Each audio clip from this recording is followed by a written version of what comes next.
position, and this is the second or third council meeting that we've announced this.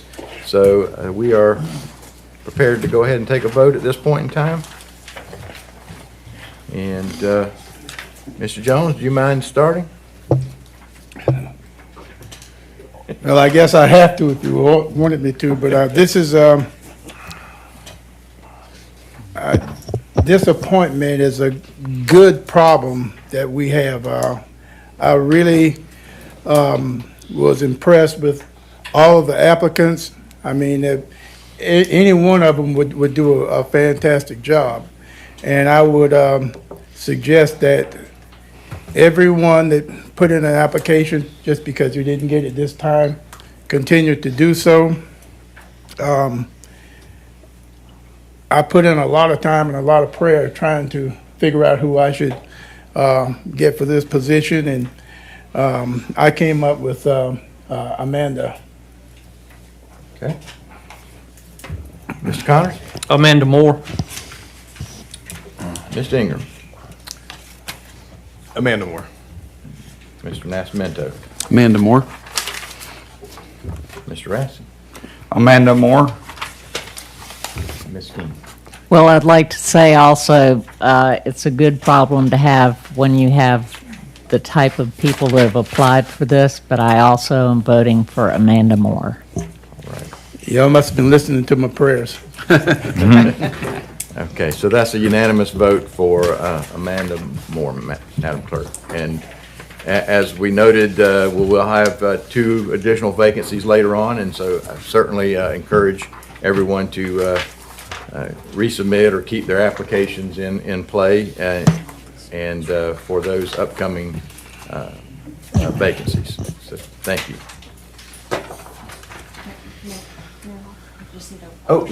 Yes, we need a motion to So accept. moved. Okay, motion by Mr. Jones. Second. Second by Mr. Nascimento. Any other discussion? All those in favor? Aye. Any opposed? Any abstentions? That's unanimous, Madam Clerk. Yes, sir. Thank you. Okay, we also have upcoming board appointment for Orange Hall Management Committee due to a vacancy, and the St. Mary's Intercoastal Gateway Steering Committee due to vacancy. We have a board appointment available for our new board, the Tax Allocation District Number 3 Advisory Board. We have 1 seat available there. We have a board appointment due to term expirations of the Camden County Board of Education Sex Education Instructional Review Committee, of the Hospital Authority, the Southeast Georgia Consolidated Housing Authority, and the St. Mary's Library Board. I believe we did have in our packet 1 application For the for Housing the Hospital Authority, for the Southeast Georgia Consolidated Housing Authority. Yes, sir. So, are we ready to move forward on that if the council is so? So we Yes, had sir. an application from, I believe, Delfonso Daniels. Is there a motion to, So move Second. that we, go ahead. okay, a second from Mr. Ingram? Is there any other discussion? All those in favor? Aye. Any opposed? Any abstentions? Madam, that's unanimous for Yes, sir. to appoint Mr. Delfonso Daniels to the Southeast Georgia Consolidated Housing Authority. Thank you, Mr. Daniels. Mr. Chairman, this, Mayor, excuse me, this Camden County Board of Sex Education Instructional Review Committee, that's been on the agenda forever and ever. We don't have anybody that wanna, Right, we certainly need someone that would be interested in serving in that capacity. I tried to get Mayor Marcy to, to put his hat in since he got a little time on his hands now, but not yet. So it's open to anyone who might be interested. it's been there forever, and I don't think they meet but maybe 2 or 3 times a year. All right, thank you. All right, where you have reports of authorities, we have finance report. It looks like Margaret's going to do it for us tonight. Yes, sir. Good evening, Mayor and Council. In your packet, you will find the financial report for the city's revenue and expenditures through February 2025, which is the 8th month of the fiscal year 2025. Do you have any questions? I have some questions. The ones that I sent you, if you just want to address those, or would you like me to state the questions? Okay. All right. In the general fund, I just noticed that there is an account for sale of city property. It has a zero balance in it, but I know we've had a public works surplus sale and we've sold some things from City Hall. I just wondered where we're recording that. Okay, the proceeds from the surplus sale, they were received in miscellaneous income, and the number will be reallocated to the corresponding line item reflected in the March financial report, which I did do the journal entry today, so. Okay. Do you have a number for that? Oh, yes, or- ma'am, I do. It was 1,500 and some dollars. I think it was like $2. Okay, and that's for the public works surplus sale and the That was stuff the we- surplus sale that happened November 2024. Okay, all right, thank you. And then, the other thing I noticed is in the general fund, the miscellaneous income account, has a big debit. It's a revenue account, but it has a debit balance of $353,658. It looks like maybe an expense got charged to that. No, ma'am, but that is a correct statement that it did have a debit balance for the February financial. What had happened was we had received a third-party tax payment check on January the 31st, and by the time we had received it in the bank, it could not be applied at that moment because we had already started taking tax payments that day. So it was posted to miscellaneous income, and it was reversed February the 1st. Same thing with the SRO payment. That was, the property tax was $339,000, 266. And then the SRO was $23,055. What's a SRO? Sorry. It's the school resource officer, the reimbursement from the Board of Education. All right.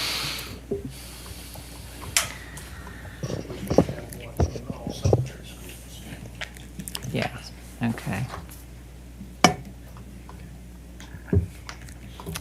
Oh, the Exit One Fund, and this is just for the benefit of people that got the packet. Should we not be showing a $30 million cash reserve? In the Brings cash, I'm sorry.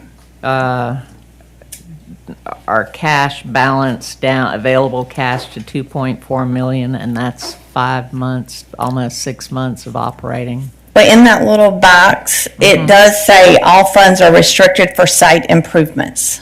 Okay. But just doesn't show the 30 million. We've spent some of that actually, right? Some of the 30 million that was reserved? Yeah, okay. So the number would be a little bit smaller. Yes, ma'am, you'll see the 30 million is up in the fund balance, up in the, that we distribute Okay. out monthly. All right. And then probably the last thing, or second to last, solid waste fund. I'm just wondering what's going on there because we've exhausted our contingency fund on that, and it looks like we have expenses over revenues of $405,000, and with the average monthly costs, I guess, for 4 months remaining, we have $1.1 million. Well, the of shortfalls are due from the expenses incurred for the debris cleanup from Hurricane Helene. We Okay. will be receiving funds from FEMA for this expense in the total of $386,058.37. And this should get us back at a break-even point.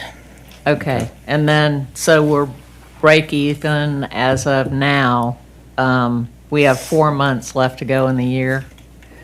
So that's about $1.1 million. Where will we get that? No, ma'am, those So- expenses I think you're accounting for also includes the debris cleanup. Is that a correct statement?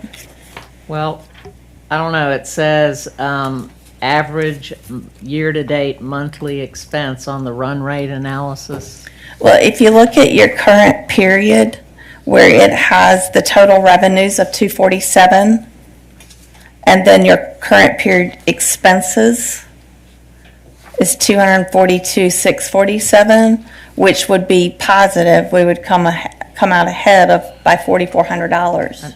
Are you looking at the solid waste fund? Yes, ma'am, the 540? Yeah, second column. Yes, sir. It says current period. That's the current period. I'm looking at February year-to-date. Right, but you got your year-to-date totals have that debris cleanup from Hurricane But Helene. we've got $386,000 coming to bring us back to zero. We hadn't right? gotten that yet. I know, so it's coming, and that'll take care of the $405,000 loss. I'm just trying to make sure I understand this. Right, I mean, there's each month, there'll be current revenue. So, you know, Okay, the revenue so- right now is 5,000 over expenses and So our 1.1 million for the remaining 4 months comes from our current, current revenue. is that Monthly revenue. Yes. correct? We should get Yes, that? approximately. Okay, Yes, so ma'am. that'll bring us back to. Yes, ma'am, we should be All right. fine. Okay, thank you. Okay, and that's it? Yeah. Okay, thank you. Thank you. Oh. And I believe that brings us to setting our consent agenda. And do you want a motion now before we go further? Sure, go ahead. Yeah, I can. Yes, sir. Actually, I would like to make a motion to add a discussion topic for the Burrell Creek Bridge to tonight's agenda. Okay. I guess it'd be item E now. And also, I'd like to make a motion to amend the agenda as we've done the last several meetings.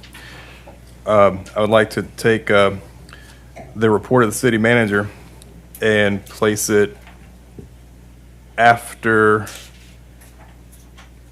Agenda. wait, hang on, where do we put this at? Because I've done like 4 or 5 times.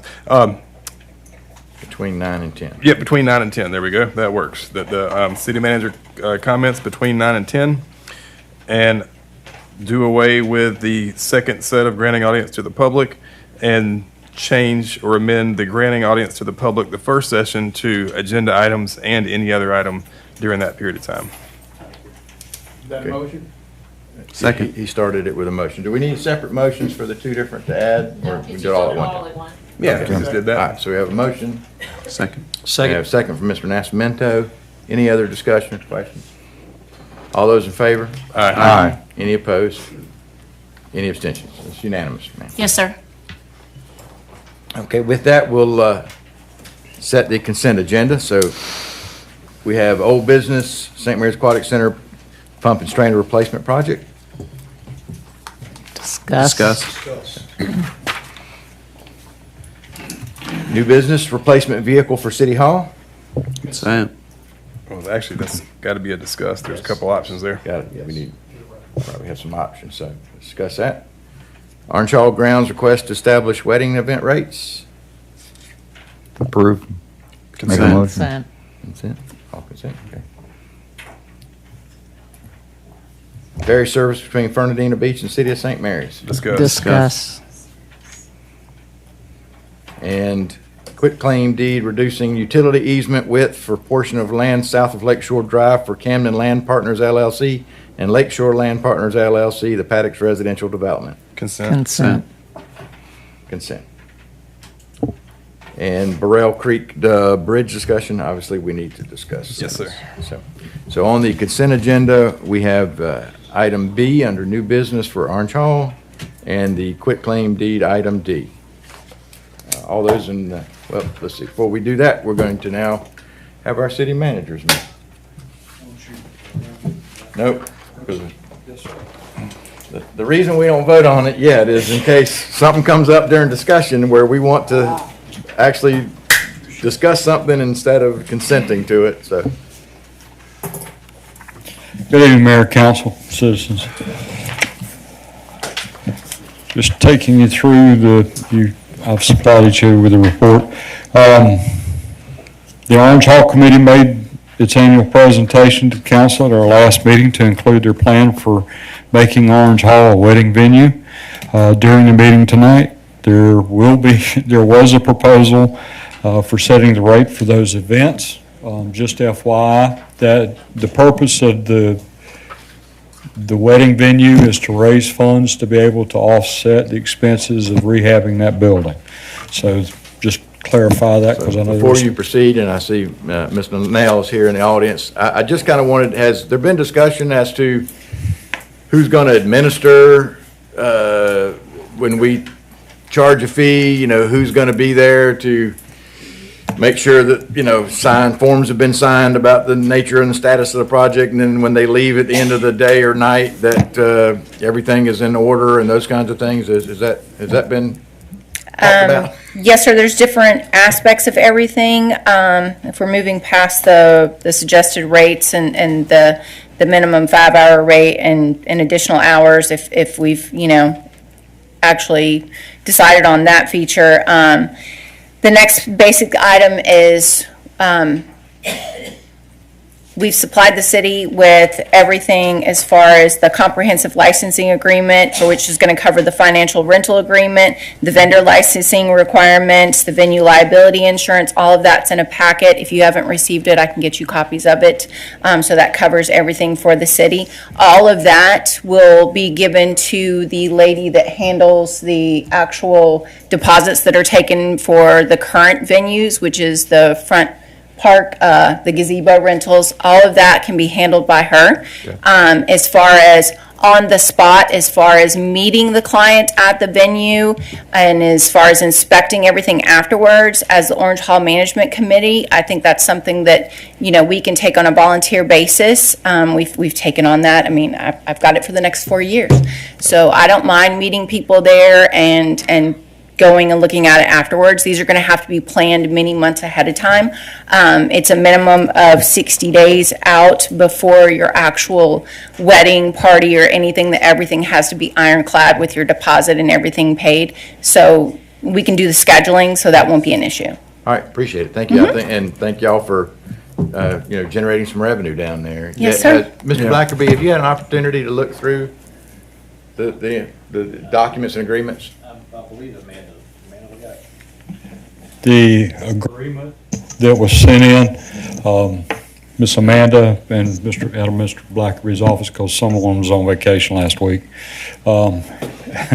is looking over that document for us and is tweaking it, and so we'll be getting, I'll have it for our meeting this week. Thank you. To review. Sorry to interrupt. Go ahead. Thank you.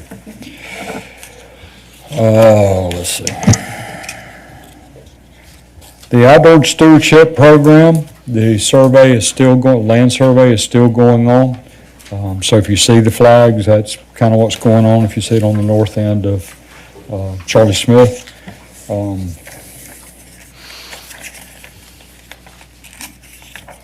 Public Works.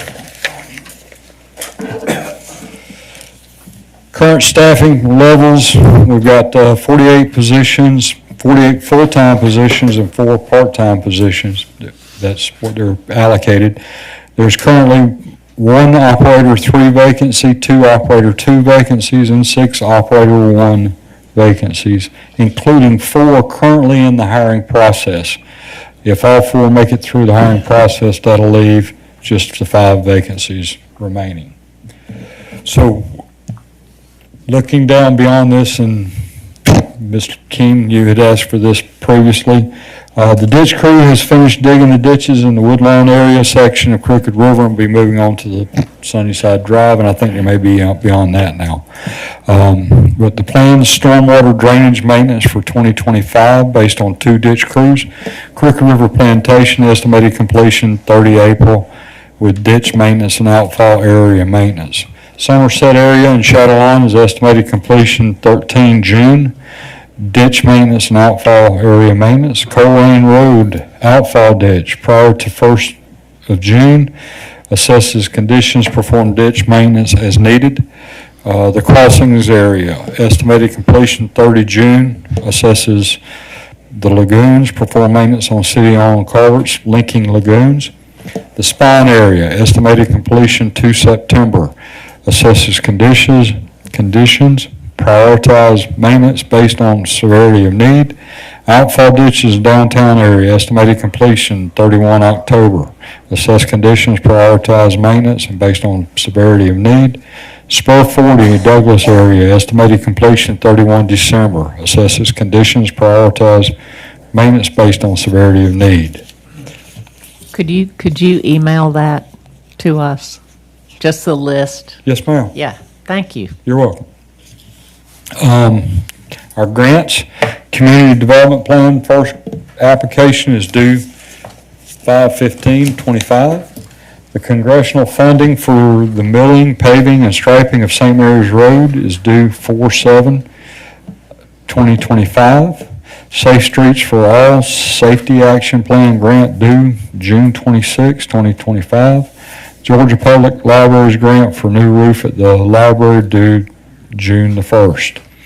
Completing the EPA application for wastewater infrastructure and completing application for lead line service line and LMIG supplemental funding. She's also been working with the Army Corps of Engineers on potential funding for the following projects: the St. Mary Street Flooding Mitigation Plan, Fire Station 2 Bunker Room and Kitchen, Fire Station 2 Training Facility, the Aquatic Training Center, Swimming Pool, Aquatic Center. Moving on down to finance. Staff is in the process of working with management to create a budget for the fiscal year 2026, which begins July 1st. Please take note of the revision dates. Council will be meeting with managers for review of the proposed budget on Monday,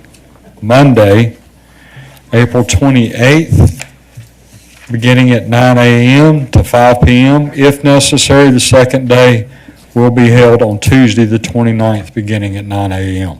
Okay, so we've shifted from Wednesday to Monday. Okay?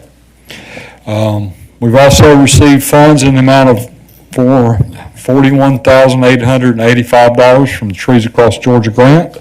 The request for reimbursement was sent to the Georgia Forestry Commission last month. Police, during the month of March, St. Mary's Police Department answered 3,373 calls for service, conducted 1,309 security checks. Officers completed 118 case reports, 26 accident reports. Officers conducted 380 traffic stops, resulting in 243 citations. Officers made 66 arrests, 10 for narcotics, I can't even say it. Methamphetamine. What you said. Marijuana, THC, cocaine, crack cocaine, totaling 1.7 pounds as of today, and 10 DUIs. St. Mary's Police Department detectives were assigned 25 cases. 8 of the cases have been cleared. CID also executed 3 search warrants. St. Mary's Police Department currently has 2 openings and interviewing 2 prospective candidates. I don't see anything for trash littering. They didn't. I was going to ask the same. Trash What? littering. Citation. They are watching diligently, sir. Could we use cameras for that? I don't believe so. Main Street. As of this last Friday, our update on the Midtown RSVP surveys are 337 completed surveys, an increase of 99 surveys since last week, and 54 partially completed surveys, an increase of 22 surveys since last week. If there are cards in the vestibule, if you would, those in the audience that haven't filled those out, please grab one and fill it out. Tell us what the mayor has it in his hand. It also has a QR code. If you're familiar with those, you can click on it and use your cell phone. It'll take you right to it. Or Takes go all to of, ImagineStMarys.com. yes, It's on the water bill, too. and it's in the water bill this month as well. It takes all of 5 or 6 minutes to answer. Tourism, hang on, guys. Submitted budget meeting, Taylor Morrison groundbreaking, Seafarers Memorial Ride planning meeting, Independence Day Festival planning meeting, RSVP branding meeting with Main Street and citizens to answer questions. Also had the St. Mary's Visitors Bureau meeting. They hosted the voting for SPLOST and early voting on Election Day. Completed training, y'all can read that. We'll be here all night if I keep going. Sorry, Angela. Community Development Department will be transitioning all Planning Commission, Historic Preservation Commission, and State Development Plan applications to Cloud Permit this month. If you'll remember, that is one of the big things that's on our master plan list, with the big check marks to be able to apply. Bringing the planning module of Cloud Permit live marks the final piece of transition city permitting to fully digital. On April 5th, the Planning Commission will vote on the text amendments of the city's subdivision ordinance and plan development district zoning. After several productive work sessions and discussions with the development community, staff is confident that we have struck a balance and achieved revised text which clarify our expectations for future development. The Camden County School Board has engaged the development directors of St. Mary's, Kingsland to discuss proposed forthcoming development to assist in their strategic visioning during a time of incredible growth for the county. On April 15th through the 17th, the city's Georgia Initiative for Community Housing Committee will travel to Cartersville, Georgia for their third affordable housing retreat. This retreat marks the beginning of our second year in this 3-year program. Just as a reminder, our senior center will be hosting the celebration for our 1-year anniversary in the new location on May 21st, 2025 at 11 a.m. and invite the council today and former members of last year, as well as members of the hospital authority, to please come in for our dedication in the senior center. And I think that completes my report for this evening. It does. Any questions? I do have one question about the littering, since a couple folks brought it up. If a citizen observes somebody in front of them throwing something out of their car, Yeah. can you take that tag number down and make that complaint? And that, can something actually occur positively out of that? Yes, sir, it can. We can find out who the owner of the vehicle is and issue them a citation and subpoena that witness to court to testify if they plead not guilty. Okay, thank you. Yes, sir. Thank you. So you can rat your friends out. Cup 'em, baby. Any other questions? All right, Thank you, Mr. sir. Horton.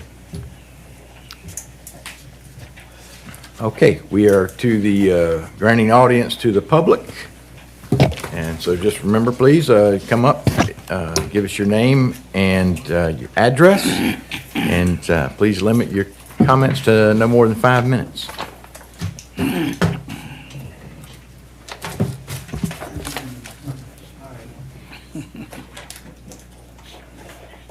Tom Canning, 410 Point Peter Place.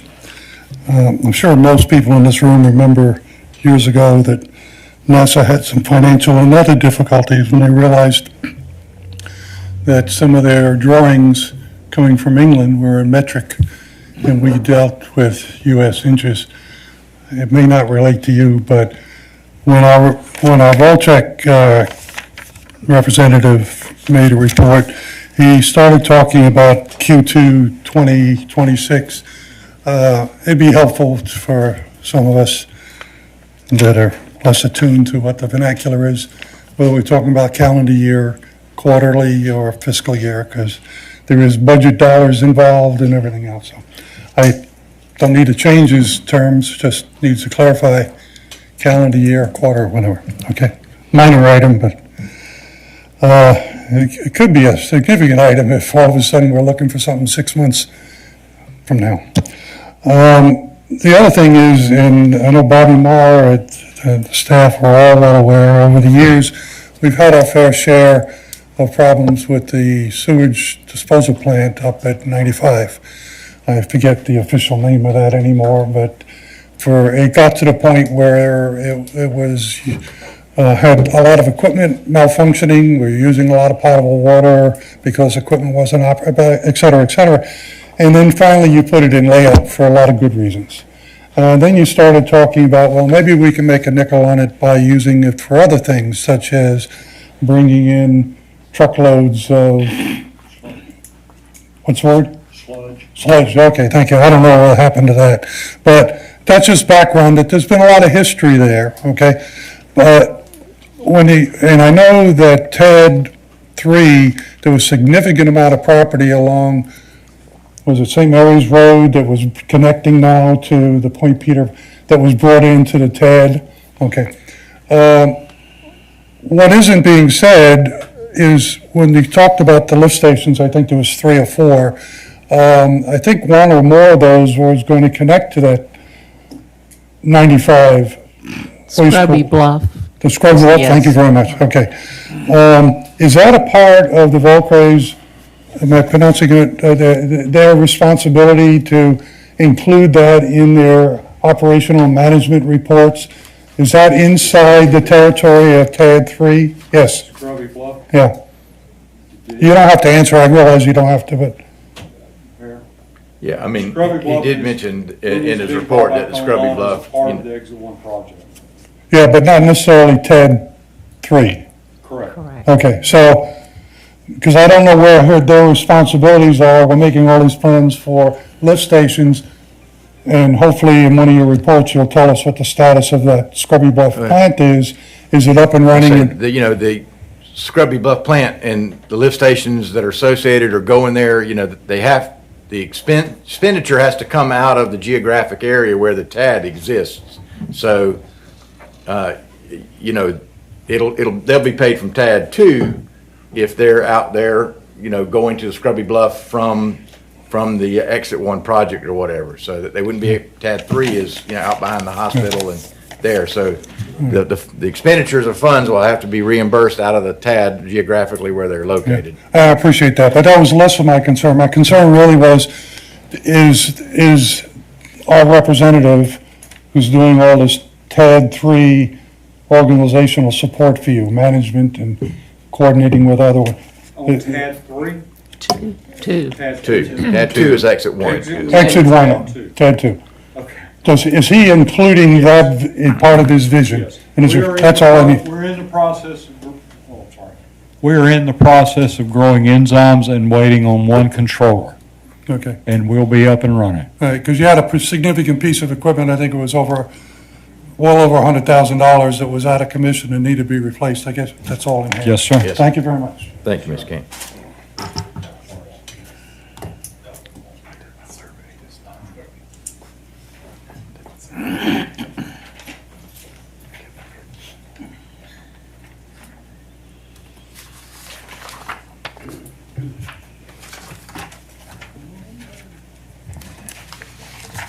Larry White, 102 Sylvia's Court in St. Mary's.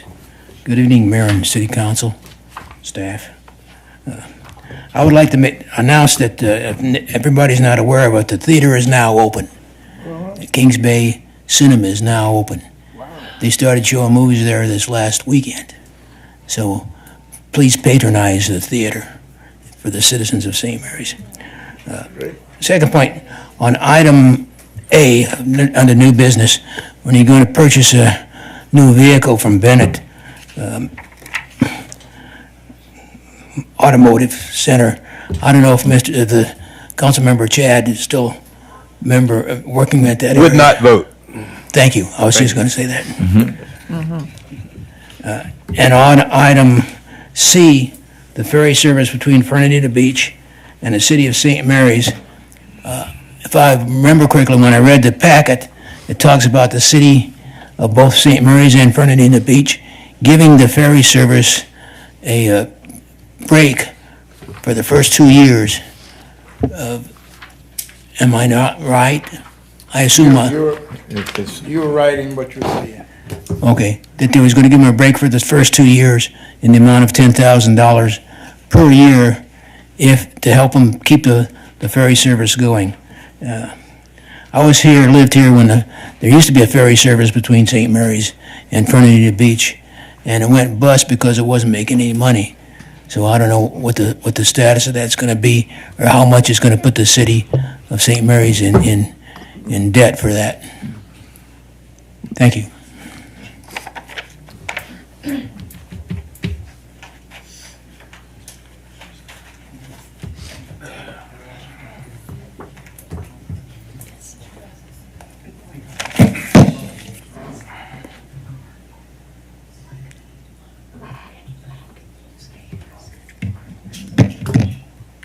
Bert Seals, 816 Riverview Drive, West St. Mary's. I'm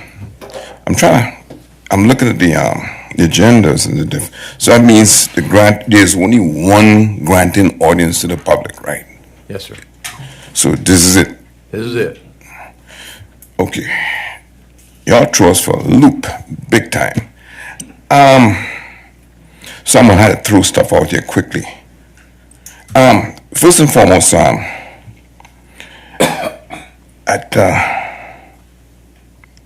what's happening with the Jacoby thing here? Yes, I saw some stuff in the papers that bus went bust. What's happening with that? I mean, do we have somebody coming in to take over?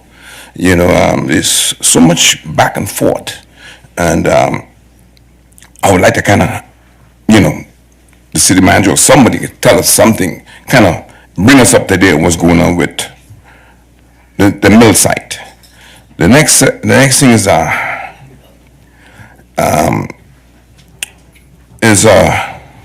me see.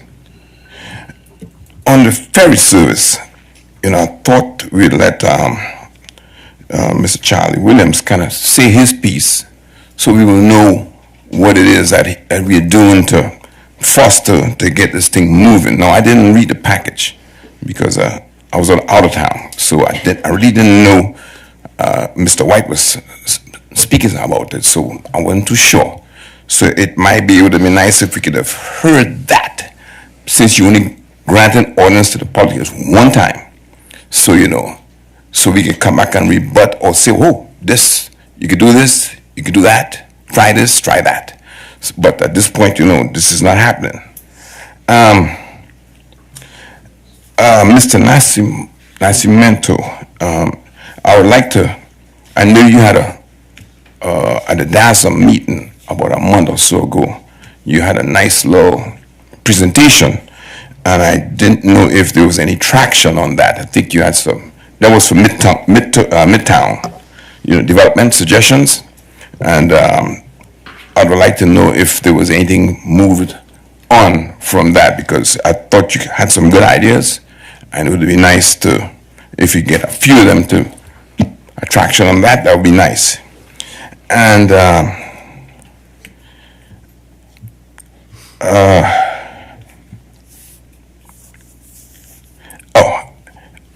and the next thing here, what's happened with the, you know, the city, we had those flags over at the new city council, city center. So you took it down. So it's not there anymore. You know, I'm talking about those, the 3 flags over there at City Hall. City Hall. Right. So that has been taken down, and just before I left on vacation, it was taken down. I'm back, and it's still down. What's the problem with that whole thing? I don't understand that.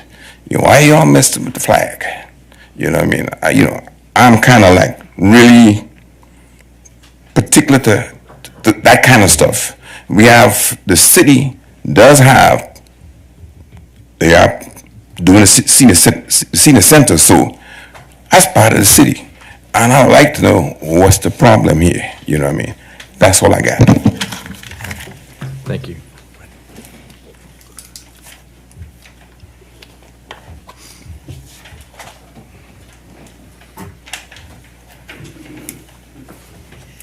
Christine Adamo, 901 Ann Street, St. Mary's.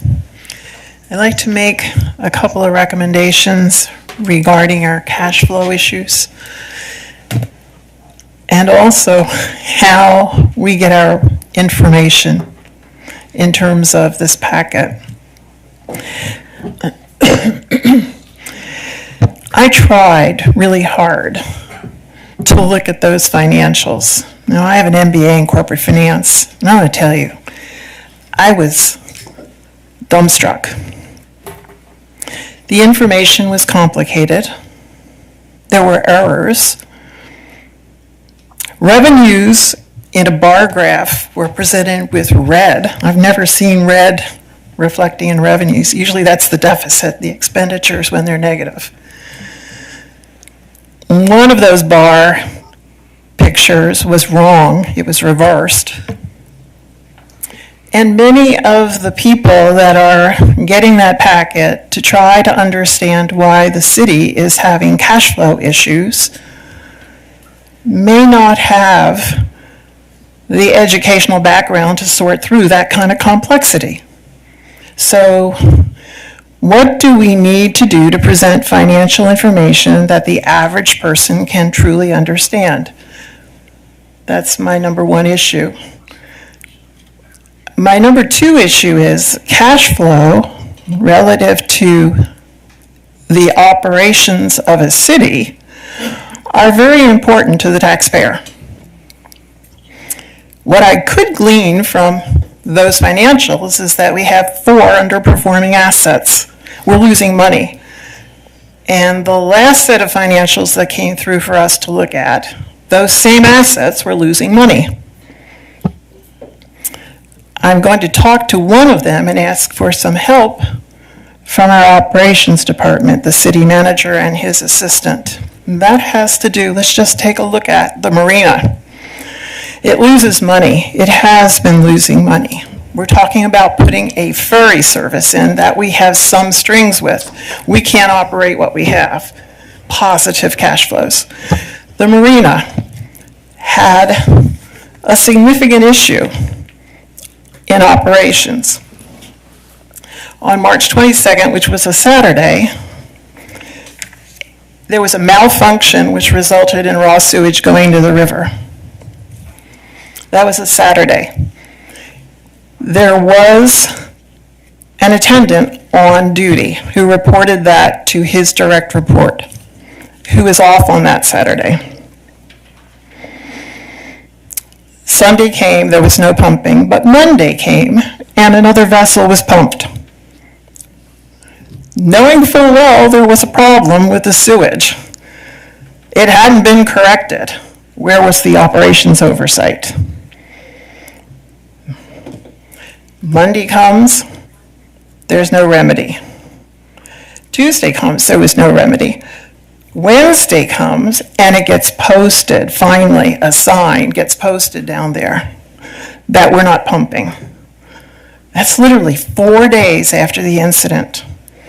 Now, it seems to me, in an operations that's running efficiently, let alone in a negative cash flow, when something breaks and you're pumping raw sewage, you put a sign up, we're not pumping. But no, we pumped 2 days later, knowing full well nothing was done. What makes me even more upset, we are compelled as a city to announce that publicly.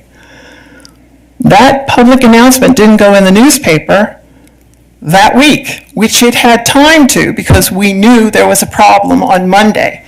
The paper could have had that announcement in, and pumping could have stopped.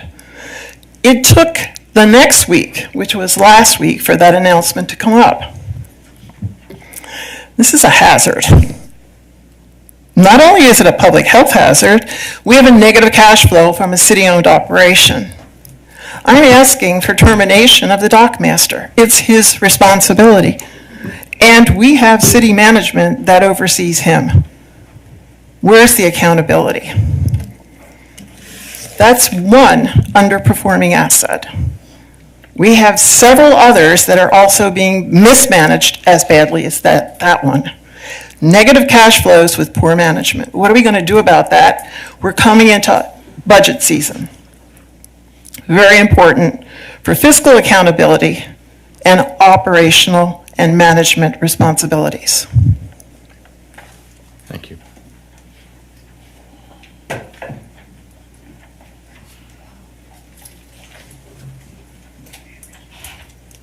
Anyone else? Okay, I'll close the session. And our first item is a matter of old business, the St. Mary's Aquatic Center pump and strainer replacement project. Mr. Williams, you want to speak on that?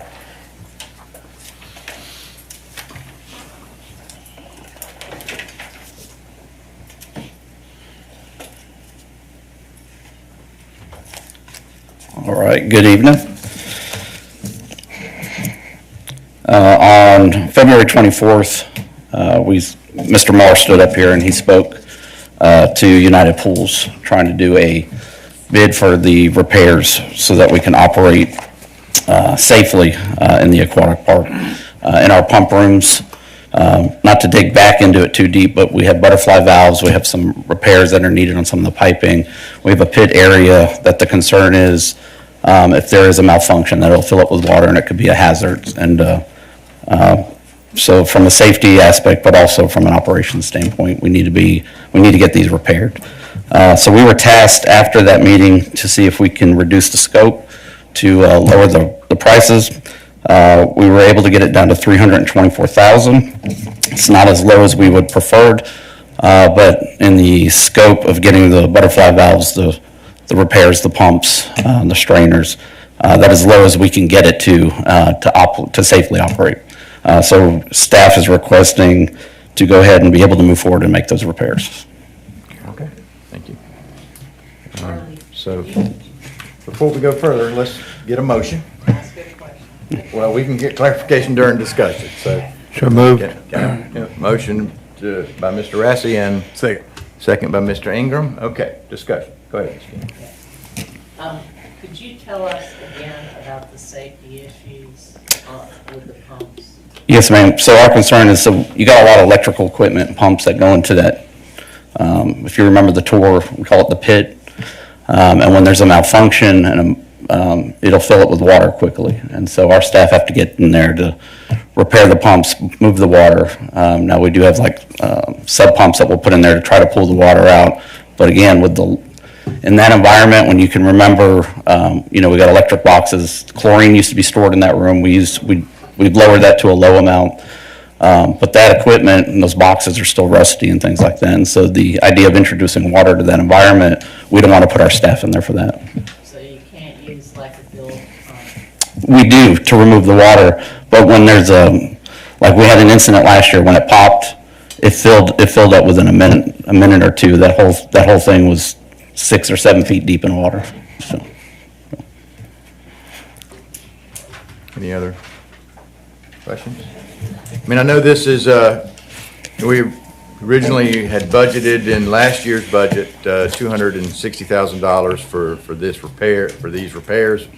And of course, with inflation and everything going up, that was significantly higher than what was anticipated.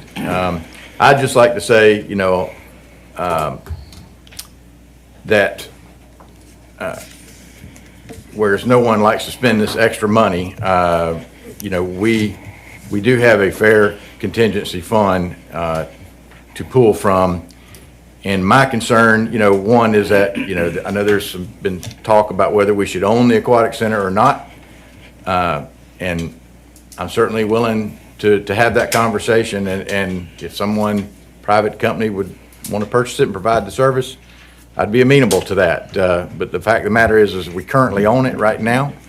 And it's incumbent upon us I believe, to keep it operational and make that available to our citizens. There's been a lot of discussion about the fact that it loses money. We can certainly revisit the fee schedule. I understand the previous council didn't allow for some changes in that schedule for maybe out-of-county visitors to pay a little more, which might help with revenue. I think we certainly should revisit that. But my big concern is making sure that we have a season. There are a lot of people that enjoy that recreational opportunity, and they pay to do so. We have a lot of things in the city of St. Mary's that we provide services that do not make us money and cost us money. Just maintaining fields, maintaining ditches and other things, it's nice not to lose a lot of money, but we need to minimize that. But I believe it's important to make sure that we make these repairs to keep the season going, make sure we can get through the season and keep it in good working order so that if we are going to pursue a purchaser, that, we're selling something that's working and is generating the revenue that it's capable of generating. But that's just my comments. Well, I have an issue about our land ownership.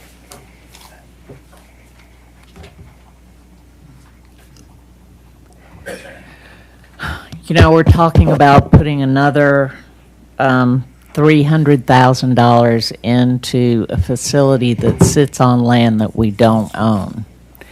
And because we've contributed that land to the PSA and they have not maintained it. So in addition to this, we have a lot of deferred maintenance. But I'm struggling with putting that money into a facility and the tennis courts too, we don't own that land right now. We could do a land swap, but my thought is we do the land we affect the land swap. Once we own the land, then we start working on our recreational facilities. And my question for you is, do these pumps work well enough to open the season? They are currently working to open the season, but after going through the bid process and talking to engineers, there's a high possibility that they will fail before the season's over. So that's why we came forward with those repairs, to try to get it done before the season opened. But the repairs, there is a chance that it would make the entire season, but there's also a huge chance it won't, and then we'd have to shut down. One thing I would like to work with you on, because my current occupation involves military equipment and pumps. Right. For an undisclosed reason, but I have to manage an inventory several $1,000s worth of pumps for the program I work for.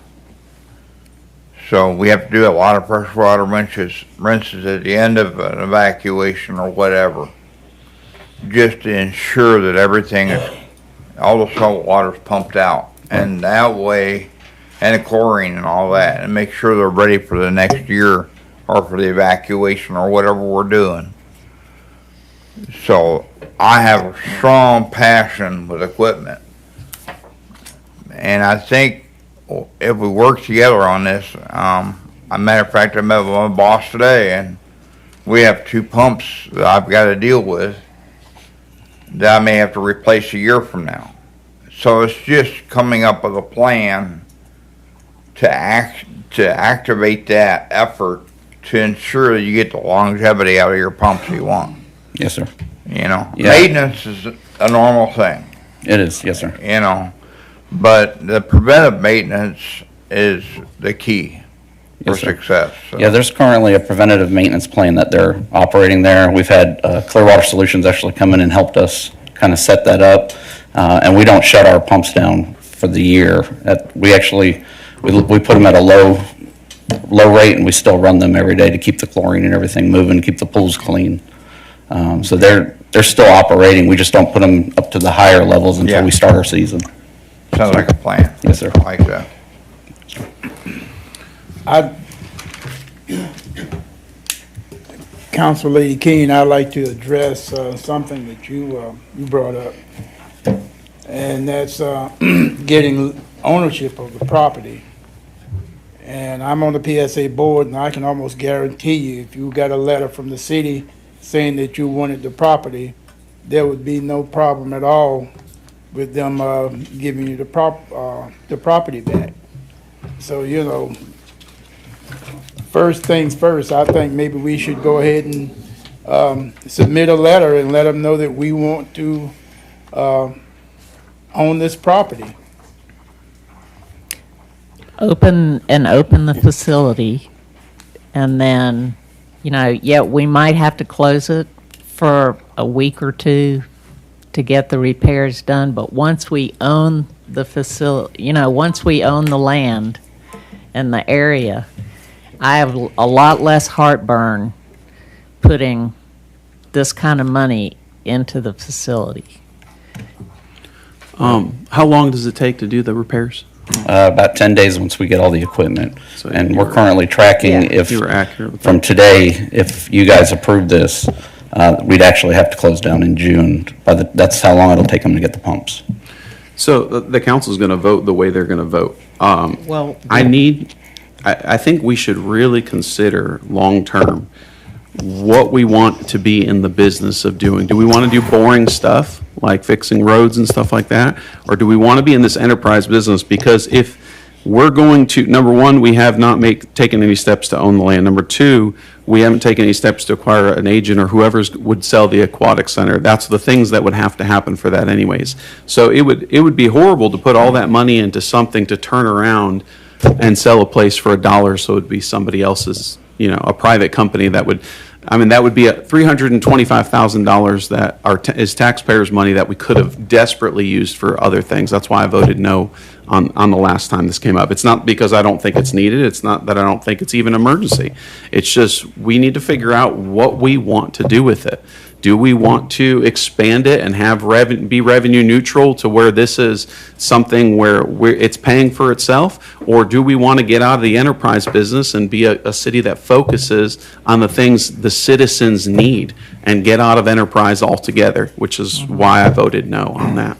So I think it's imperative, and I know we're voting now, so there's not a whole lot of room to talk about it, but that's something we needed to figure out before these things came up. And I know they're going to vote the way they're going to vote, but those two steps need to be taken. We need to own the land, and we need to look at seeing a potential private sector if they would go ahead and take right, that. because we may repair or replace these pumps, and if we lease the facility long-term to somebody, they may totally redesign what's there and need something different.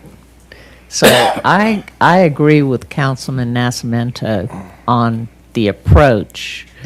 Let's get first things first. Let's get the land.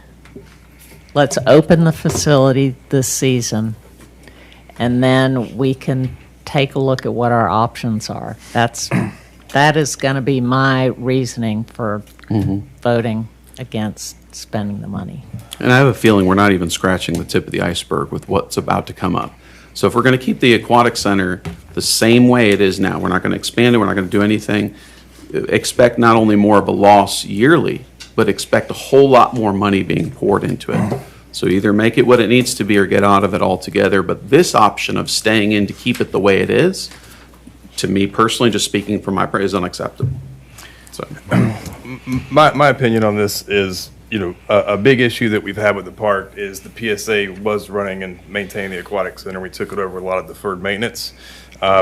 If we don't do this, it just continues to add up and more deferred maintenance. We can't afford to actually let it close for the fiscal year, and then just activities for our kids. So I don't think that doing the necessary repairs at the moment really affects what we do long-term with the park, period, because the maintenance needs to be done if we're going to keep it, if we're going to lease it, or if it winds up being sold, whatever the case may be at the future of the park. But, we've got a motion on the table, and I'm prepared to vote for the expenditure.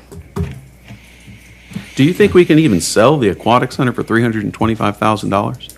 Because I'm just guessing, I'm not an agent, but I think you're going to have to sell it for $1, just to because of what they're going to have to put into it.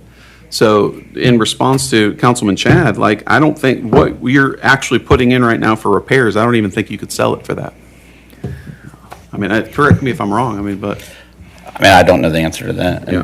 Yeah. What we do ultimately with a park is going to be up to council. That you guys make the decisions for that. We could make a motion to defer our decision on this. We already have a motion on the table, and I'm prepared to vote for it. On the floor. Motion's on the Yeah, table. you have a motion on the floor. Okay. But I'd like to ask Mr. Williams, if we vote not to make these repairs to the pump, will we still be able to open up? We are currently tracking to open, yes, sir. We can open. Okay. Again, I just want to put it out there in the universe that my concern is because I'm good either way. I'm going to do what the council directs me to do. If the pumps fail and we have to close, let's say it fails in May, every school in Camden County is coming to that aquatic park, and we've already made those reservations with the teachers in the schools. So that's the kids' biggest trip. So if it fails, we'll have to cancel that and repay the schools back that they've already paid us for. If it fails in June, we'll be good with the schools, but then we would close to the local citizens until, and then if you guys choose to repair it, then we'd have to wait another month to get the equipment in. So I'm good either way with the choice of council. I'm just trying to make sure you're tasking me to operate the park, and that's what I'm trying to do. All right, we're ready to call the question? Yes, sir. Okay. All those in favor? Aye. All those opposed? No. No. Okay, so do I have Mr. Jones, Connors, and Ingram, and Rassi for? Is that No. correct? I voted no. You voted no? Okay, so Mr. Connors, were you, well, let's see a we hand show a vote hand? here. So all those in favor? Aye. Okay, so Mr. Connors, Ingram, and Rassi, and opposed? No. Mr. Jones, Ms. Nassmino, and Mrs. King. So we are tied. Up to you, Mayor. I will vote to proceed with the repairs. Okay, thank you.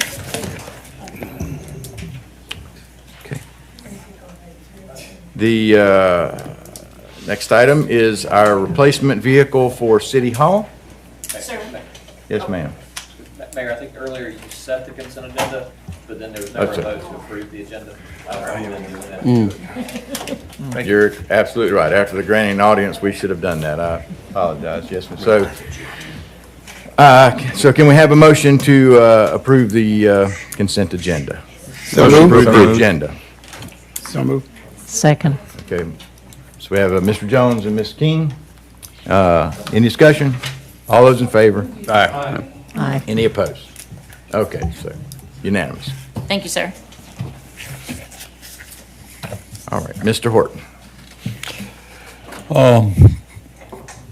City of St. Mary's previously had a 2023 Ford Explorer.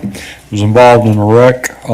Actually had a log truck roll back onto the vehicle, and it totaled the vehicle. Fortunate enough, the employee was not injured. That was a leased vehicle through Enterprise with the Enterprise program that we had. We are trying to migrate out of that program due to it costing us more in the long run. Reached out to Murray Ford. We got a quote for $42,555. Bennett, $41,993.63. And we also got a price from Enterprise just to see what it would be. The price is lower, but it's about $800 a month for 5 years. So our recommendation is, because of what the vehicle's used for, this is used for staff training trips and council training trips and multiple people riding together. It has more cargo room, just a little bit. Our recommendation is to go with the Bennett Chevrolet Traverse. Okay, is there a motion? So moved. Second. Okay, by Mr. Rassi and Mr. Jones. All right, any discussion?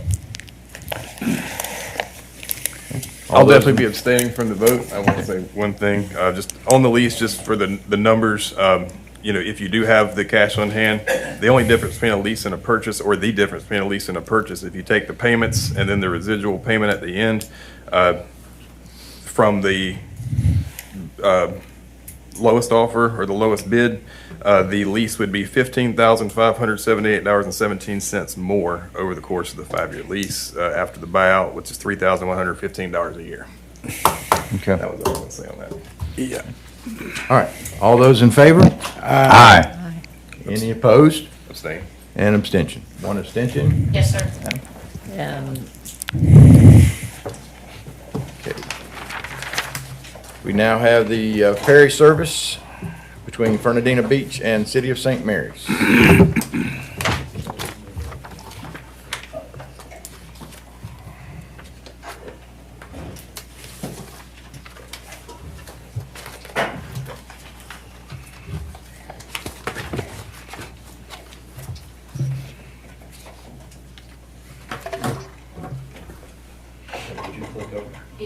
All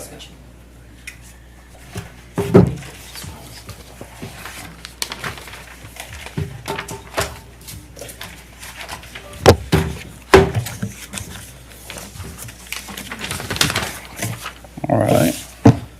Mr. Mayor and Council, we're going to discuss the ferry service. Before I started, though, I did want to speak on behalf of Mr. Dave Riley, the former councilman. He is in Washington, D.C., wanted to be here tonight because this has been his project back when he was on council that he was working on. And his statement is, "I sincerely apologize for my absence and I regret I cannot attend. However, I want to take this opportunity to express just how much I look forward to the continued development and the success of the ferry service. This initiative is of great importance not only to the Greenway, but for the entire city of St. Mary's. The ferry service is essential for enhancing the community's connectivity and accessibility, fostering growth, and promoting a sustainable future for both locals and visitors." Mr. Dave Riley, I just want to share that. All right, so the ferry service, just to kind of give you a little backstory, started out, it was attempted in the past, and I think there were some limitations and some disagreements with the vendor and the city at the time that did kind of stunt its growth, and then it went away for a little while. Mr. Riley worked to try to rejuvenate and bring it back with the idea that it would help us with the Greenway. And in my presentation, I'll explain a little bit about the Greenway if you're not familiar with that. You'll do me a favor. Just when I get to slide 5, I'll tell you if you hold the microphone to that. Thank you. So, mutual partnership. So, connecting the Greenway Trail between Florida and Georgia, more importantly between Fernandina Beach and St. Mary's. Currently, the Greenway does not run through St. Mary's. Bringing that, as well as with the ferry service, this will drive economic development between the two cities for different reasons. St. Mary's residents can enjoy the downtown vibe and beaches that Fernandina Beach offer with a short boat ride, as well as Fernandina Beach residents can enjoy the southern charm of downtown St. Mary's, which to me feels like a hallmark town with also the same short boat ride. St. Mary's offers some of the best festivals in South Georgia, as well as the gateway to the Cumberland Islands, so this would benefit the residents of Fernandina. And then Fernandina Beach offers some of the best festivals in North Florida, as well as a vibrant nightlife. So we're looking for mutual benefits, and I think in the discussions with the city of Fernandina, they're actually pretty excited about getting their patrons and their citizens coming over to our side. So the current East Coast Greenway, if you kind of look at the little guy on the bicycle driving, so he's going to miss St. Mary's altogether. So he's coming down 17, he'll cut across in Yulee, and you can see the guy, he can go into Fernandina, but he can't get to St. Mary's. So Fernandina already benefits from the Greenway, but then he'll cut around over there. But if he chose to go to St. Mary's, he would have to go all the way up 17 and then track back. So we take the opportunity of missing any economic growth in downtown because they'll probably just continue biking until they hit Brunswick and Darien. That's all part of the Greenway also. So if you think about it from a biker's point of view, if you're driving up from Florida into Georgia, it's more dangerous to ride your bike through Yulee coming up as you're trying to look for 17. Plus you miss out on the beauty of the coastal waters. And any biker wanting to visit St. Mary's, they're going to have to go out of their way if they want to enjoy our shores. The new Greenway coast, if you look at the red, so by adding a ferry service that would connect the Greenway path, and that would not only bring them through Fernandina Beach, they would enjoy their bikes would go onto the ferry service, enjoy the ride over, so that you would see Fort Clinch, you would see Cumberland, you would see the dolphins in the water, and then you would pull into St. Mary's, and then you would enjoy our downtown as you're riding. And hopefully what they would do is they would take their bikes off the boat, come into have lunch, maybe spend the night in one of our bed and breakfasts and such, enjoy the town, and then continue their bike ride. So adding much better view through Fernandina and St. Mary's, the ferry would add experiences to see such as dolphins, Fort Clinch, like I said, the shoreline, horses, and anything that would make that ride a little bit more, I guess, desirable for that bike ride. All right, if you want that. See if this will play. Well, this may not kick in. This is just a short, I guess it's not going to play. It's okay, it's not playing. This is just a small 1-minute video, but this basically explains what the Greenway is, but I'll fill that in. The Greenway starts in South Florida, but it ends in Maine. It is a lot like the Appalachian Trail, but this is for bikes, the Greenway. And, but there's all sorts of beautiful scenic routes. It takes them on the side of roadways, but there's also some private trails that it breaks off. But the rider can ride, it's 3,000 miles long. A lot of cities put money into trails and things. You'll have Greenway signs, so St. Mary's would actually, if we had a ferry service and we got inducted into the Greenway, then we would have certain signs and things like that, yeah. Certain signs and things like that would show that we're a Greenway trail. And then we would see a lot of bikers coming through. It's a very active trail. The economic development, as you can see from both sides, St. Mary's has its own southern charm, and Fernandina has its beach life and some of the activities in the evening times.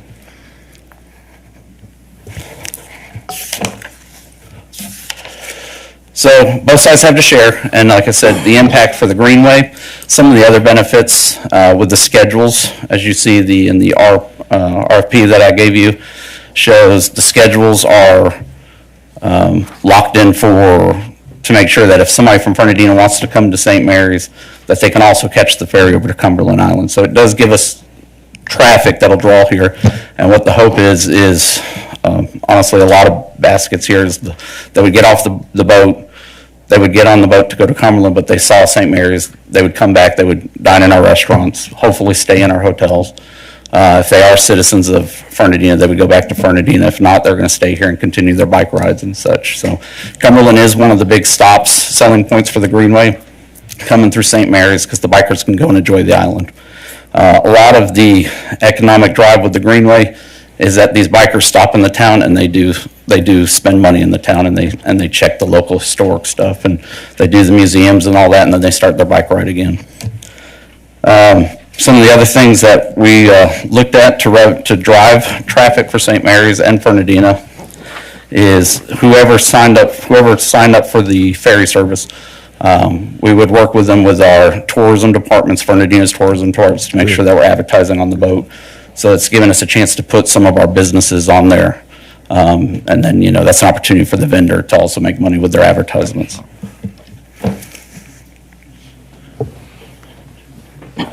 So, as you can see right here, but this is what it would look like. The ferry service would essentially pull up, and then the bikers come off. So the ferry, if you look, it would have to hold a certain amount of bicycles. They have to be large enough to hold at least 24 passengers. We're looking for multiple visits. Some of the challenges, though, that we wanted as a city was not just the morning traffic, but we want to be able to enjoy. If I'm a St. Mary's resident and I want to go to Fernandina, I may want to go for dinner and I need a ride back. So we don't want the ferry service to essentially just end at 7. So we're going to work that with the vendor. We put it in the RFP for discussions so that there are some night ferry services, and that may be Friday, Saturday, and maybe during the summertime, since the wintertime would probably be, less enjoyable. However, I think some of these ferry services, if you look at some of the ferries that are in the area, they have the pull-down plastic tents and stuff like that. So you can make ferry services even in the evening time and still enjoy yourself. But I think there's a lot of opportunity here. I think it's a win-win in my personal opinion, but I'm laying that in front of the council. So essentially, the city would not be running this ferry service. The ferry service is a private vendor. We're just inviting them to the table. And to do that, the carrot is we would share $10,000 the first year and $10,000 the second year with the city of Fernandina. So $5,000 for us and $5,000 the second year. And that would be an investment for the ferry service to help them in their startups and stuff like that. But after that, they would be expected to carry the service. I want to, first of all, thank you for putting that together, similar to how Ms. Stein put the site. I'm sorry. Let me go back to get a motion, and then we'll do discussion. So there's our motion. So moved. Second. Okay. Go ahead. Similar to how Ms. Stein did the sidewalk extensions, things like these are not just, it'd be nice for our city. I think they're essential. And I think things like this, the gentleman that was here before me, you mentioned Mr. Dave Riley. and we had many talks. This is one thing we agreed 100% on, and I gave him my word that I would want to see this through. So I agree with him. This is something that is so essential, not only for the Greenway, but for the commerce in our small town. I've talked to other restaurateurs and entrepreneurs and different small business owners, and I have yet to meet one single person that would be against this kind of thing. And I know one of the fears is, well, how will it affect? Maybe they don't want this. Maybe it'll take people from here and they'll go to Ferndale. But all of them, including myself, who owned a small business downtown, desperately want this. And I think if you'll ask them, you won't see one objection. So first of all, I want to thank you for putting this together. I see it as an essential. I think a vote for this is a vote for vitality and for our downtown area to thrive. Same thing with the sidewalk extension. So things like this get me excited. It shows that we're forward thinking, and it shows that we want to get that ball rolling, and especially at minimal 5,000 for each city, and then eventually no commitment and a private company running. Guys, this is what we're talking about. This is a no-brainer for me. So again, thank you for that. Mr. Williams, do we have any kind of quantifiable data on the utilization of the Greenway now? I mean, how many bicyclists are going up and down this road weekly, monthly, yearly? I mean, I don't have that, and that's where I was hoping Mr. Riley made it here tonight, because he's kind of been the, in-town expert on the Greenway. I can get those numbers for you, but I will tell you in my basic research, there's a website on the Greenway that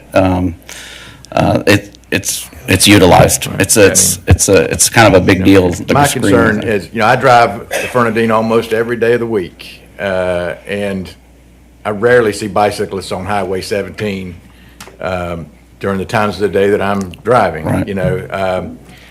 So I'm concerned about a business that its entire basis is that it's based on bicyclists. While I think it's a nice connection, I'm more concerned that we make it something that our local folks are going to want to be able to do. And, your last bullet point was about dinner, and, the only way I feel like, we're not throwing good money after bad is if this thing has an ability for us to go over there and have dinner. I got an email today from a citizen that was like, if this stops at 5:30, then none of the working people are ever going to get to use it except for maybe during the day on Saturday. Right. I think moving forward, if we're going to vote eventually on accepting a contract, that it needs to, during daylight savings or something, as Mr. Ingram mentioned to me earlier, we need to have a Friday, Saturday, or Thursday, Friday, Saturday component that it operates till, 9 o'clock or something, enough time to go over there and eat dinner and come back. There'll be some tourist travelers that might come during the day from Fernandina or whatever. We have less of that crowd. There might be some, Yes, but, certainly the greater potential for folks to come from there during the day. But I'd rather see a few less times during the day and extended that schedule. That's just my...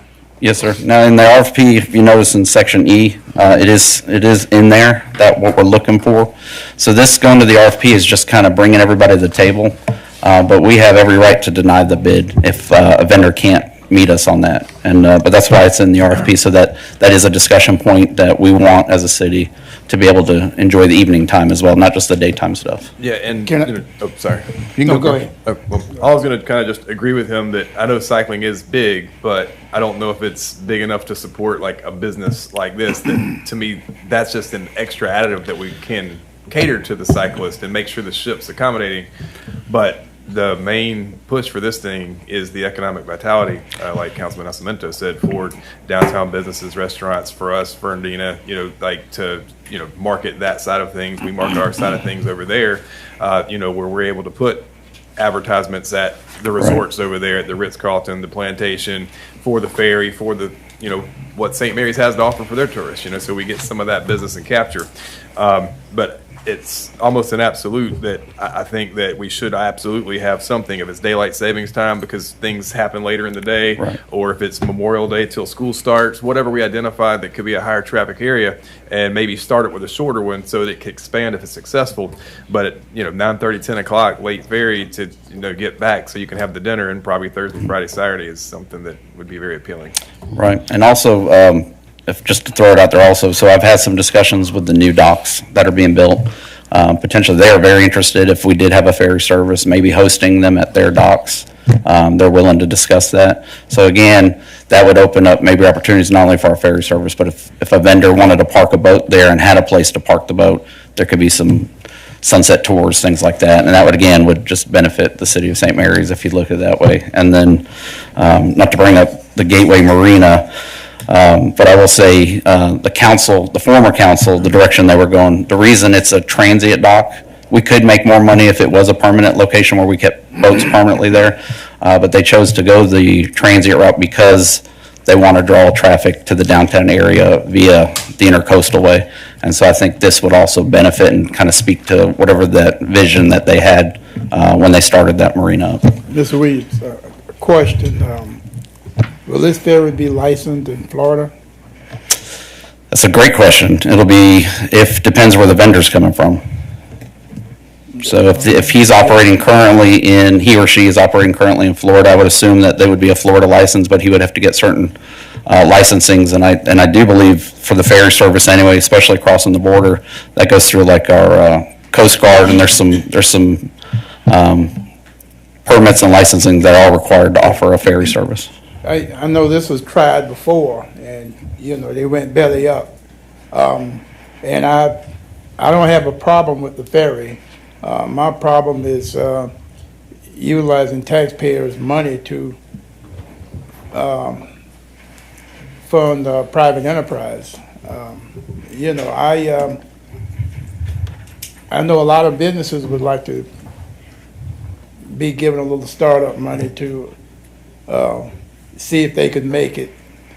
But as far as us giving them $5,000 or $10,000 or whatever, I'm strictly against that. But I am for the ferry service 100%. Where did that number come from, by the way? Like, who determined the 10,000 and why? And That was the prior council that came up with that when they first started this adventure. But I hear what you're saying, sir, but as of right now, if we said it was zero incentive, we don't have anybody trying to do a ferry service right now. Like I said, we incentivize, businesses through tax breaks and things to come here.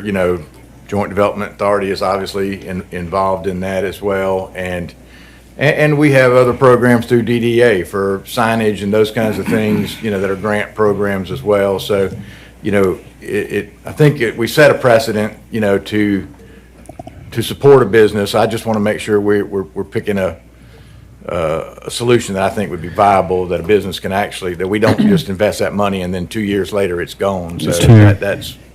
To answer Mr. Nascimento's question, when this first started and they were working on the plan, Mr. Riley met with Fernandina Beach, and collectively they agreed, and it was more than just him. He brought it back to the council at the time as well, and they had discussions that this would help to incentivize getting this sort of thing developed.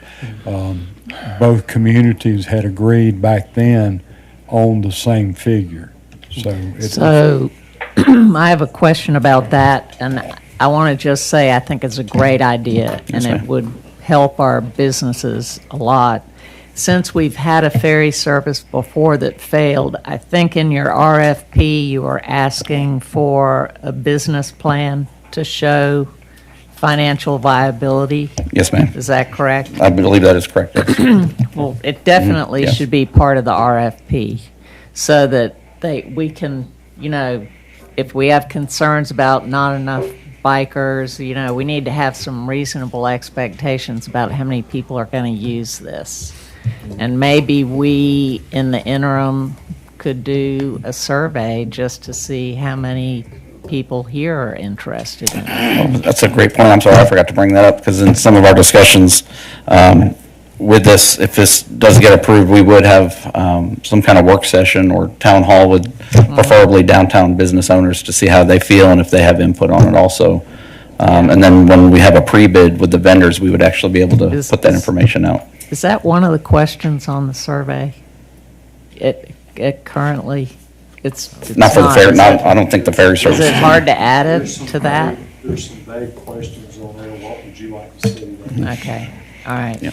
What about marketing? Like, who would be responsible for the marketing of that? And maybe, is that one of the reasons it went belly up before? It just wasn't advertised? Well, there was some different things. There were some disagreements from the vendor and the city back then also, from what I understand. I wasn't a part of that. And, but I would think from a city, we would utilize our tourism and things to help us with that Main Street. But remember, we're not actually overseeing this operation. Now, we're investing money into it, so we have a lot of say and we want the information, but the vendor itself to be responsible, it would be their business. They would have to kind of put their skin in So it. tonight, we're basically authorizing, if we vote so, to the city to pursue getting us more information and doing an RFP. And so is everyone prepared to make a vote based on that? Okay, all those in favor? Aye. Aye. Any opposed? Opposed. Okay, Mr. Jones? Any abstentions? No? 5-1. Okay. Thank you all very much. Thank you, Ms. Williams.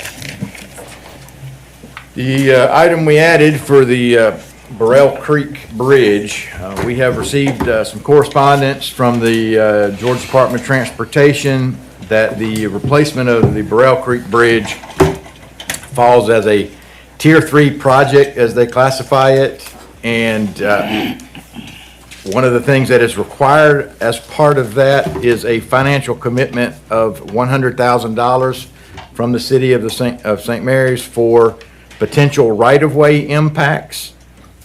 So what this does is, if during the design or redesign of the bridge, they need to acquire any additional right-of-way land, then this money would be used towards that. And if there are no right-of-way needs or they're not fully used, then the unused portion would be returned back to the city. So I am basically bringing this to the council's attention to give me permission to sign the letter saying that we would support up to $100,000 on this project so we can move forward with the design and then replacement of the Burrell Creek Bridge. Need a motion? Yes, sir. So moved. Okay, motion by Mr. Second. Jones, second by Mr. Rassi. Any other discussion? All those in favor? Aye. Any opposed? It's unanimous, ma'am. Yes, sir. Okay. We're ready for our calendar, Madam Clerk. Yes, sir. On Tuesday, April the 8th at 5:30 PM here in Council Chambers, the Planning Commission meeting. On Wednesday, April the 9th at 9 AM here in Council Chambers, we have the pre-bid meeting for the Welcome Center concrete porch, deck, and handicap ramp. And then on Thursday, April the 10th at 9:30 AM in the Main Street office, we have the Orange Hall Management Committee meeting. Also, today I was notified that the St. Mary's Intercoastal Gateway Committee will be changing their meetings to to bi-monthly, so they'll be on the odd month system for the rest of the year. They'll be canceling that meeting for this week. On Friday, April the 11th at 9 AM, we have St. Mary's Municipal Court trials here in Council Chambers, followed by the 11 o'clock plan arraignments. On Monday, April the 14th, in Main Street, we have the Downtown Development Authority, 8:30, the Downtown Development Authority meeting. On Thursday, April the 17th, at 2 o'clock PM, here in Council Chambers, we have the Mission Trace Drive culvert replacement, and that will be an opening here, right, Bobby? Here in Council Chambers. Friday, April the 18th, St. Mary's City buildings will be closed in observance of Good Friday. And Monday, April the 21st at 6 o'clock PM, City Council meeting, sir. You have the 28th, you have that budget meeting, right? Yes, sir. This is just for the next. 28th. Oh, I'm sorry. Monday, the 28th, from 9 AM to 5 PM, and then if council needs, on Tuesday, the 29th. Okay. All right. Any council comments? I'll speak and just say that last week I did attend the DASM meeting, and it was I've been to one before. It's a great group. Those guys put in a lot of hard work, and saw a good presentation that actually Mr. Jelly, who's in our audience, he put on. It's kind of a lookbook or presentation for developers looking to buy properties, and I'm not going to go into depth or detail because he's agreed to do a presentation for us unless something changes at our next meeting on the 21st. So look forward to that, and it was a great presentation, and look forward to seeing it here in council for everyone who wasn't able to attend that DASA meeting to see it at our next council meeting.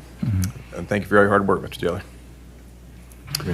I'll speak in response to Mr. Seals. He brought up the DASM presentation I did. I did meet with Mr. Steve Hahn on that just to kind of see what would take to get that ball rolling. So the first thing is we need a blight ordinance. So we've been working with that. I know Miss Jamie's super busy with a lot of things, but one of the things I did is I talked to Mr. Lance, Councilman Lance from Brunswick on city council, and they've passed a blight tax on December 20th of last year, so they're very aware with what works, and possibly they can kind of show us what worked for their city, and we can take what we need and leave out what we don't. So the first step in doing that, in response to your question, would be to impose a blight tax, acquire the land, and then, see about funding and what it would take to construct something like doing a skating rink or a green space or a splash pad or something in that midtown area. And that's one idea. Maybe other people have other ideas, but I do think that would bring foot traffic to the Kings Bay Village. And so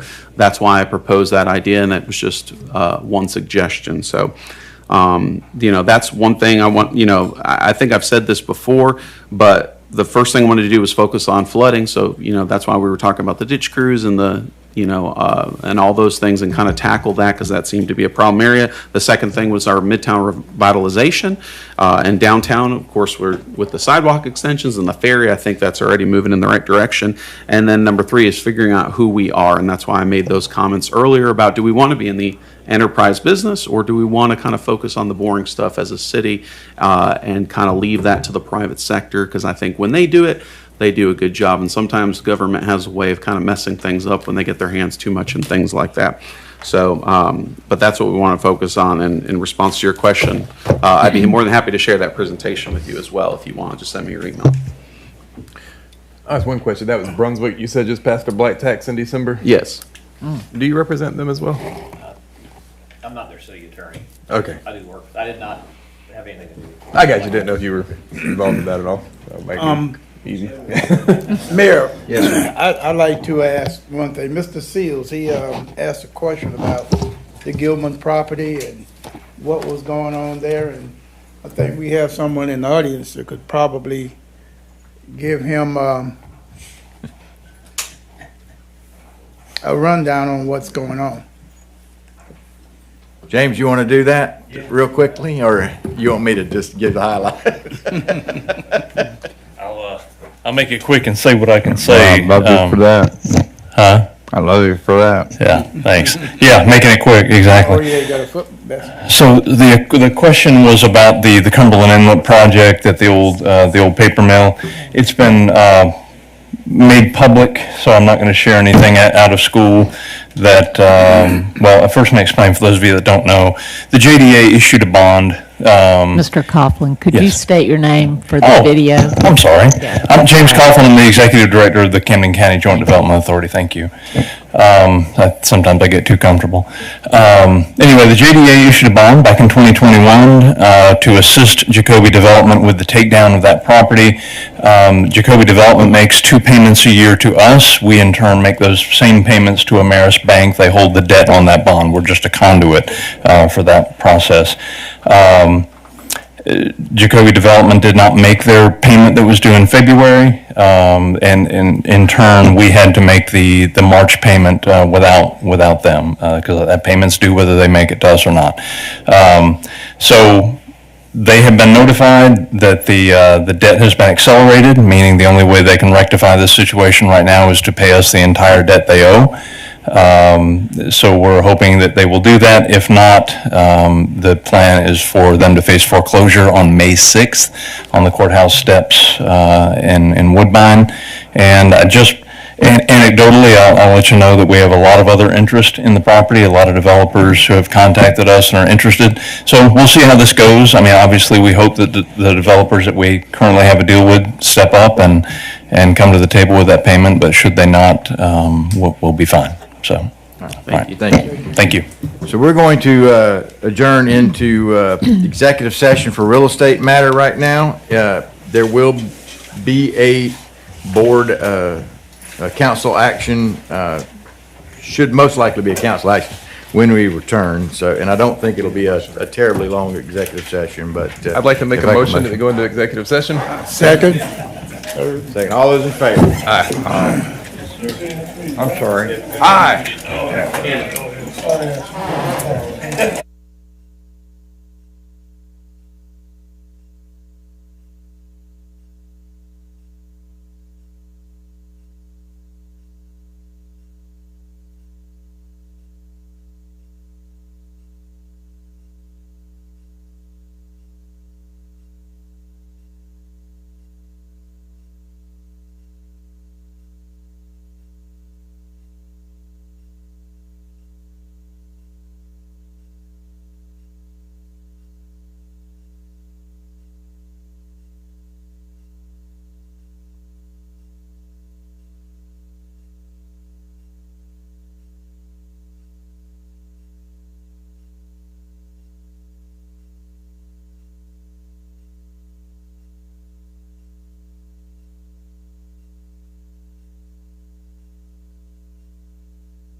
So, sorry, okay.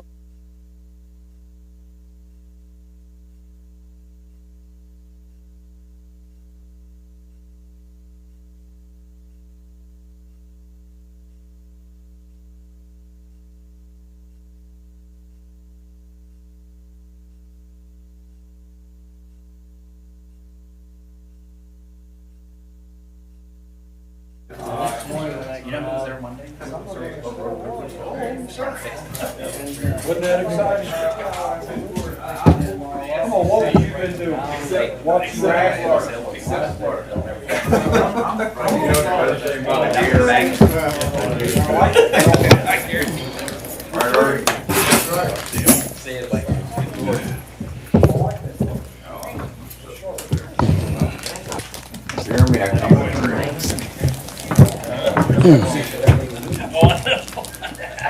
We ready?